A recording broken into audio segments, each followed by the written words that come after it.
Hey, Vetfolio Voice listeners, it's Dr. Cassie, and on this podcast, sponsored in part by Hills, I'll be talking to Dr. Caitlin Grant, who's currently a resident in nutrition at Ontario Veterinary College. We started this podcast intending to talk about a day in the life of a nutrition resident and what a residency in nutrition looks like, and there's certainly a lot of that information here, but our talk also took us in a different direction, and we dove a bit into the varied opportunities that the field of veterinary medicine has to offer and how, with the many different opportunities available, even if being a general practitioner or even a practicing clinician in general is not for you, there's so many opportunities out there that can help emphasize our strengths and what we like to do.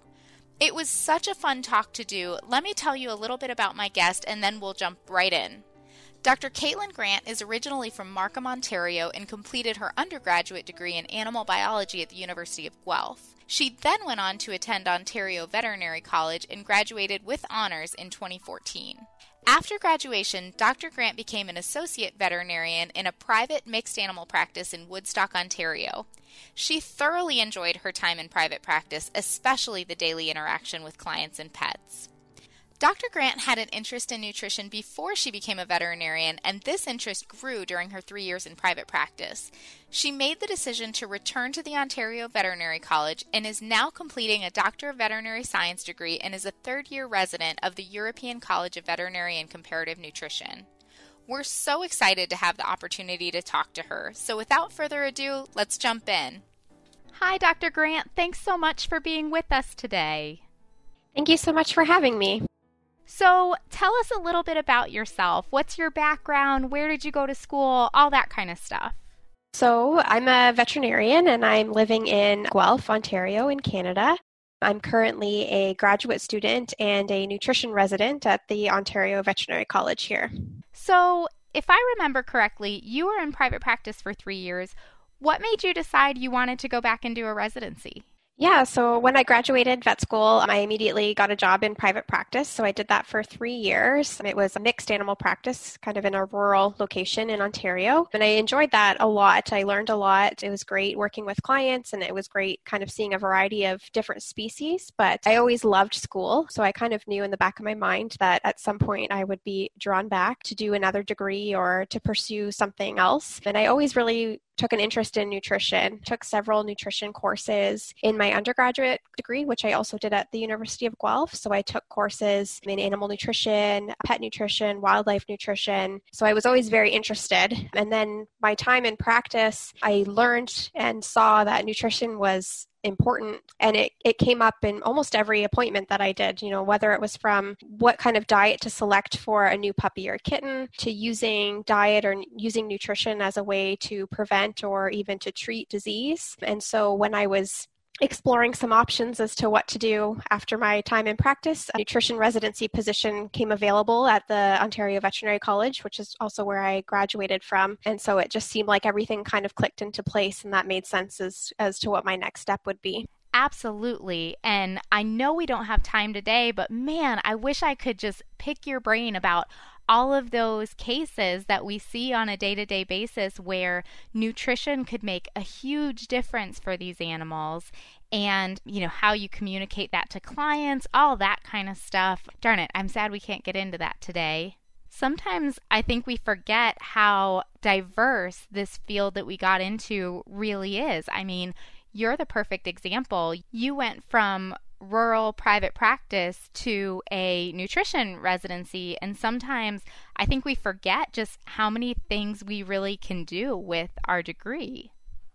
Yeah, that's a really good point. And I think that's one thing that attracts a lot of us to the field of veterinary medicine is, there are a lot of opportunities out there. And I think when we're accepted into vet school, I think a lot of us maybe picture ourselves in private practice. And so that's what a lot of us start out doing. But the more time you spend, you start to realize that there are a ton of other opportunities that are not just private practice. So whether it's specializing or working for the government or working in industry, teaching, there's a whole wealth of different opportunities out there. And so I think it's a good thing to think about, the things that you like about veterinary medicine and how you can do more of those things with the job that you choose. And I think just, working together and playing to your strengths is important.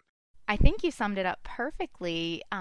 Pick the thing that you like to do. And a lot of times there will be opportunities that really emphasize what you like to do and your strengths in this field.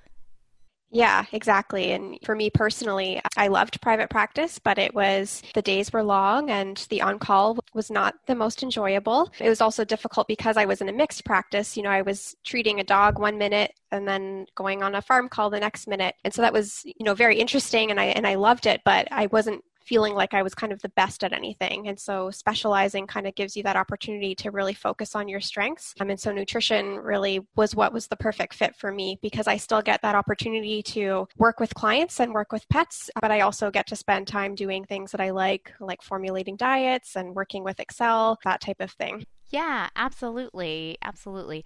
So let's talk about the residency itself. What does a residency in nutrition look like? So a nutrition residency can either be a 2 or a 3-year program. So my residency is 3 years long. There's 2 different nutrition colleges. So there's the American College of Veterinary Nutrition and then the European College of Veterinary Nutrition. And so each college has kind of an application process and then a description of what that residency looks like and then requirements for what you need to complete or fulfill the requirements of the residency. And so I'm doing my residency through the European College. And so the requirements for that include that it's 3 years long, that I spend a minimum of 52 weeks in clinical practice, so on clinical service, so seeing nutrition appointments. And then I also have a research component to that, so I have to complete a research project. I have to have a few publications before the time I'm finished. I also have to give a presentation at an international conference. Yeah, and there are also teaching requirements as well. So being involved with teaching the veterinary students that are in vet school right now. So there's a whole list of different requirements that need to be fulfilled in order to complete the residency. And did I understand correctly that in addition to your residency and becoming board certified, you're also pursuing an additional degree, right? Yes, that's right. So I'm also pursuing a degree called a Doctor of Veterinary Science. This degree is unique to University of Guelph, so it's the only school that offers this degree. And it's really neat because it kind of goes along really well with the residency. So most of the residents at the vet college in other specialties, so like internal medicine, surgery, they also will do a DVSC degree. It's almost like a PhD, so the end of it, it's a higher level graduate degree, so it would allow me to, teach at a university, and it's also 3 years long and requires that you do a research project, that you write and defend a thesis, and also that you spend some time doing clinical work in the field that you chose. So even though I'm doing 2 different things, they really actually complement each other really well. So by the end of it, I will hopefully have my DVSC degree and then also be a board certified veterinary nutritionist. Double doctor and board certified. That's impressive. What are some of the responsibilities of a nutrition resident? I know that that's kind of a big question, so we can break it up if we need to, but can you kind of summarize that for us as far as what your main responsibilities are? Sure. I'll start with maybe the responsibilities that I have when I'm on clinics, because that might be of most interest to the listeners. And so when I'm on clinics, my responsibilities are to help with any nutrition-related questions or cases that might be in the hospital. So the nutrition service at the Ontario Veterinary College really focuses on current patients that are in the hospital. And so what that means is that any sick animals that are in the ICU or that are hospitalized, we take some time in our day to kind of walk through the ICU, see what patients are in the hospital, and see if there's any way that we can be of help as a support service. So whether that is, coming up with some feeding plans while in hospital, including plans for feeding tubes, that type of thing. So that's kind of one role, is just assessing the patients that are in the hospital and determining who might be at risk and who might benefit from some more nutrition support. And then aside from that, we also do nutrition consultations for clients. So for example, if a client has had a pet in the hospital and they've then been sent home but have a condition that's been diagnosed that could be of benefit for a nutrition consult, then they can actually meet with us, and we do one-on-one consultations with the owner where they come in and then we do the consultation and then make some recommendations. And those recommendations are either trying to select an appropriate commercial food, or a lot of our patients also are eating homemade diets. And so that's a big part of my day as well, is working on some homemade diet formulations to make sure that they're appropriately balanced. Sure, and that's where you're talking about the math and the Excel and everything like that. I think that does seem kind of fun to sit there and be able to kind of put these pieces together to make a whole diet. Yeah, I enjoy it quite a lot. Yeah. And then other parts to the day would be if we've got students on rotation with us, then I'm including them in those consults so that they can be part of it. And then we also do some round sessions throughout the week with fourth year veterinary students that are in different rotations. So we meet with the students that are on their ICU rotation, we meet with students that are on their internal medicine rotation, as well as the primary healthcare rotation. And so we sit down with them for usually about an hour or so, and that's an opportunity for students to present cases that they've seen and get kind of our input on how they should approach the nutritional management. So that's a big part of the day as well. Oh my goodness, I feel like that's so important in whatever aspect of veterinary medicine you go into. I mean, particularly private practice, to know the basics, to just kind of have the groundwork on how to work through some of these nutritional questions. A big part to that as well is helping the fourth year veterinary students recognize what they can do in private practice with nutrition, but then also maybe some cases where they could think about referral. Sure, and knowing that resource is out there and the value that's in that resource. Yeah, exactly. What is your particular research interest? So my research project is looking at the intake of essential nutrients in obese cats when they are being energy restricted for weight loss. And so when we have obese cats, we're putting them on weight loss plans, and we're restricting the calories to induce weight loss. And so I'm really interested in looking at what their intake of those essential nutrients is during that time, comparing those intakes to what the requirements are. So important. I mean, we know feline obesity is a problem for a number of reasons, and then it's an even bigger challenge to get them to lose weight in a healthy way that promotes owner compliance. What are some of the other situations in which veterinarians, either general practitioners like myself or specialists, could benefit from the support of a nutritionist? I'm sure there's a lot of areas out there that we don't even think about. Yeah, that's a really great question. So I think just looking at the types of cases that I see as a resident, I can probably answer or give some examples of cases that you might think about referring. Because the one biggest thing is the time that you have as a general practitioner. And I can remember this from when I was in private practice. You don't have a lot of time to go into details about nutrition all the time. So even for weight loss plans, they are fairly simple, and general practitioners can put those together, but just the follow-up time that is needed often with these owners, sometimes it's nice to kind of put those off and have a nutritionist handle that. Other cases where you might consider getting the help of a nutritionist would be homemade diets. So I know in Ontario, anyways, in my area, it seems like that's a common or becoming popular for people to want to feed either raw or homemade diets. And so as a nutritionist, we can have access to different formulation software, so we can really understand and put together recipes that would be complete and balanced for individual patient. And that's just not really something that a general practitioner necessarily has access to or has the time to really do that. Another big one is when you've got a patient that has multiple disease conditions. And so if you think of, for example, your cat that has, stage 3 chronic kidney disease, maybe she's also diabetic, or she's also overweight, or has some pancreatitis. How do you prioritize those disease conditions, and how do you figure out what's the best food? Do you just go with a renal diet? Do you go with weight loss diet? What's really the best choice there? So a nutritionist can kind of help identify the nutrients that you really want to manipulate for each of those different disease conditions and help select an appropriate diet. Kind of one last one that a nutritionist could help with would be your in-hospital patients that need feeding support. So putting in feeding tubes, but then also doing all the calculations for the feeding plans. That's something that a nutritionist can help with as well.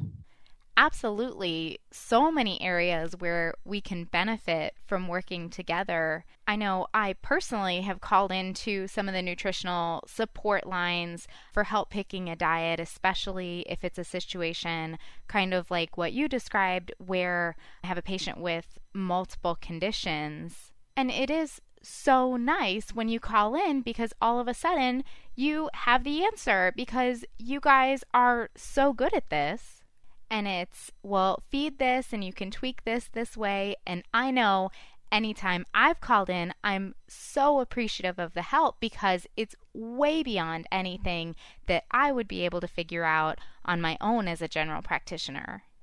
Right. But I think the important thing to remember with that too is that's what we spend our day doing, right? We spend our day comparing diets and making these recommendations. So, that's why we can come up with answers, right? Because we're spending so much time comparing diets that I may know of a diet right away that kind of fits the needs that you're looking for. Whereas in general practice, you're seeing so many different patients and you're doing so many different things. You don't have time to look at the product guides and really compare all the different diets on your spare time. So I think it's just playing to your strengths and then recognizing where somebody else might be able to do it more efficiently or just has more experience and can kind of give you the help that you need faster. Absolutely. It's been amazing to me, just the amount of knowledge you guys have at your fingertips. We're so appreciative of what you do. Speaking of these consults, can you talk a little bit about what kind of job opportunities are available for a veterinary nutritionist? So there are a few different areas that nutritionists could go into and find a job. So the biggest ones would be like academia, so teaching, or especially like at a veterinary school where there's maybe a nutrition service. So that's a big one. Another one would be industry. And so if we think of the big pet food companies, they all have board certified veterinary nutritionists that work for them. So if we think of like Royal Canin and Purina, Hills, they've all got board certified veterinary nutritionists as part of their team. Research is another big one, and that often goes along with jobs that are in academia. And then the last sector would be private practice. So you could have a nutritionist that is just focusing on clinical work and doing nutrition consultations privately. Oh, yeah, absolutely. I never really thought about as private practice, but that definitely makes sense. What are your plans after residency? Do you have any in particular? I've got a few different ideas of what I'd like to do. I'll see kind of what works out. I have really great relationships with some industry partners, and I love that. I don't necessarily think I want to have an industry job, though, because I kind of like having all those different relationships and keeping that open and kind of having a non-biased point of view. I really enjoy teaching, so I really like when I get to do those round sessions with the veterinary students. So I'd like to have a role where I could continue to do that in some capacity. But my biggest passion is the clinical work. I really, really enjoy talking to owners and helping them with their pets. And so I want to try to find a job where I can do mostly clinical work and maybe some teaching and maybe a little bit of research on the side. So I'll see what I can do. So I feel like you really did a great job of bringing this full circle and talking about, well, I really like private practice. I like working with the clients, but I've got this passion for nutrition.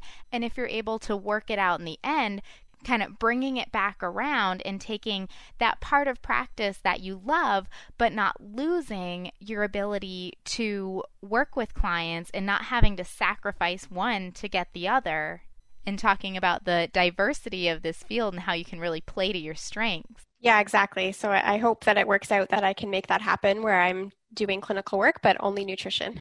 Fantastic. So just for fun here at the end, can you tell us a little bit about your own pets? I understand you have a cat that's a little bit of a nutrition project at home. Yes, I do. So when I started my residency, I had 3 dogs and 1 cat, and I was like, perfect, I'm going into a residency, no more pets, because a lot of those animals got surrendered to me when I was in private practice. So I thought, starting a residency, okay, I'm capped off with the number of pets I have. And then within the first couple of months, there was this tiny little kitten was in the ICU that was a Humane Society cat, and she had intestinal intussusception. So her intestines were all twisted off on each other. So she required surgery, and she had most of her, I think all of her ileum actually removed. And so she had short bowel syndrome. And the surgery resident that was on the case was actually a classmate of mine. She came and asked for a nutrition consult. So I went and looked at this tiny little kitten, and I figured, you know what, she probably needs to come live with a nutrition resident. And so that's how I got Matilda. Just over 2 now, and she's doing great. I've got her on B12 supplement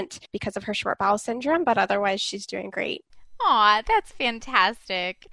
Well, Dr. Grant, thank you so much for being here with us today. I feel like we've learned a lot about veterinary nutrition and veterinary nutritionists and all the rigorous training that it takes to become one and how we can really benefit from working together. So I just really appreciate you being here with us today.